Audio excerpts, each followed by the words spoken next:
তার মূল কারণ হচ্ছে কংগ্রেস। এই জাতীয় কংগ্রেস আজকে দেশকে কোথায় নিয়ে গেছে?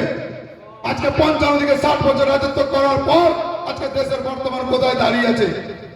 আজকে মোদীজি মাত্র 11 বছর রাজত্ব করছে। 2014 থেকে 2025 এইখানকার রাস্তাঘাট দেখুন, রেল লাইনের পাশ দিয়ে আন্ডারপাস দেখুন।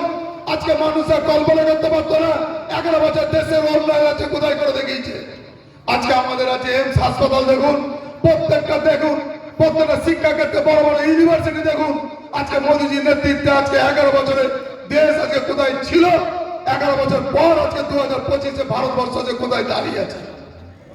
আপনারা ভাববেন না, আপনারা দেখবেন না, আমাদের বুকে আজকে গর্ব করি যে আমরা এমন একটা দেশ, এমন একটা দেশের আমরা ভারতীয় জনতা পার্টির প্রধানমন্ত্রী উপহার দিচ্ছি দেশের জন্য, যে আজকে দেশকে আজকে কোথায় ছিল 2014 থেকে 2025-এ ভারতবর্ষের মাথা উঁচু করে গোটা বিশ্বের দরবারে আজকে বিশ্ব বরণ্য নেতা, জনপ্রিয় নেতা নরেন্দ্র মোদীজি দেশকে আজকে 1 নম্বরে দিয়েছে। আমাদের উদ্দেশ্য দেশকে ভারতের আজকে গোটা পৃথিবীর মধ্যে জগৎ সভায় শ্রেষ্ঠ আসনে নিয়ে যাওয়ার উদ্দেশ্য নিয়ে আমরা দল করতে নেমেছি।